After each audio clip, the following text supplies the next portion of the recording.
과거에는 선거에 출마한 후보들이 수많은 대중이 모인 운동장에서 유세와 연설을 통해 자신에 대한 정보를 제공했다면 현재는 수많은 미디어를 통해 후보자의 정보가 공개됩니다. 방송사에서는 국민의 알 권리를 위해 공개 토론을 개최하고 또 유권자는 포털 사이트에서 후보자의 이름을 검색하는 것만으로도 후보자의 양력, 공약 등에 대한 정보를 쉽게 얻을 수 있지요. 중앙선관위 홈페이지에서는 자신의 선거구에 출마한 후보자의 양력, 가족관계, 재산, 전과 기록 등 개인정보와 공약에 관한 모든 정보를 한꺼번에 손쉽게 찾아볼 수 있습니다.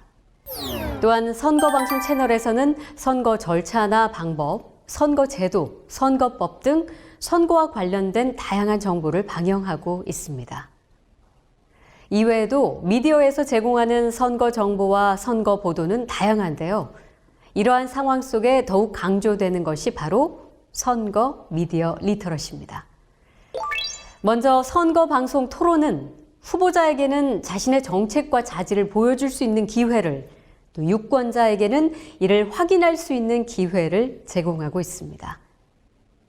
선거방송 토론을 볼 때는 방송에서 보여지는 후보자의 이미지 외에도 어떤 비전과 자질을 갖고 있는지 살펴보아야 합니다. 정책과 공약을 위해 제시하는 근거는 타당한지, 상대 후보자에 대한 검증이 아닌 비방에만 집중하고 있지 않는지도 선거방송 토론을 볼 때 확인해야 하죠. 다음은 선거 기간 국민들이 가장 큰 관심을 갖는 선거 여론조사 보도입니다. 선거 여론조사는 지지율이 높은 후보에게 표를 던지는 밴드웨건 효과와 지지율이 낮은 후보에게 동정표를 던지는 언더독 효과 등 유권자의 선택에 많은 영향을 미치는데요. 그렇기 때문에 선거 여론조사 보도를 읽을 때에는 다음의 3가지를 기억하셔야 합니다. 첫째, 선거 여론조사는 여론의 동향을 파악하기 위한 것일 뿐이라는 것을 기억하여야 합니다. 둘째, 조사 결과가 반드시 투표 결과와 일치하지는 않습니다. 그러니 이를 맹신하는 것은 금물입니다. 셋째, 선거 여론조사는 통계입니다. 선거 여론조사 보도를 읽으시면 유독 많이 보이는 단어가 1위, 제척, 앞서 등의 단어입니다. 두 후보자 간의 지지도 차이가 오차 범위 이내에 있다는 것은 어떤 후보도 통계적으로 확실하게 더 많은 지지를 받지 못했다는 사실을 의미하므로 1위, 이겼다, 제쳤다, 앞섰다와 같은 표현이 아닌 박빙, 경합의 표현을 사용하는 것이 맞겠죠. 그러니 오차 범위 등에 대해서는 분명히 이해를 하고 기사를 읽으셔야 한다는 것 명심하시기 바랍니다. 한편 선거 기간 동안 홍보성 보도도 적지 않습니다.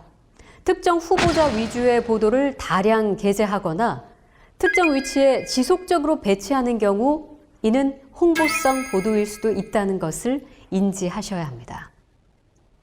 반대로 특정 후보자에 대해 근거 없이 비방을 하거나 공격하는 보도가 지속된다면 이는 후보자를 폄훼하는 보도라고 생각하셔야 됩니다.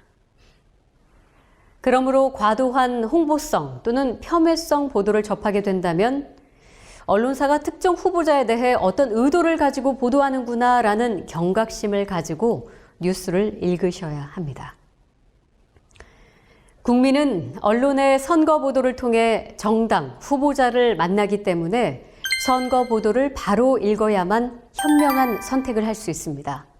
현대인의 필수 역량이 된 미디어 리터러시. 아는 것을 넘어 익히고 실천하는 것이 무엇보다 중요하다는 사실 꼭 기억해 주시기 바랍니다.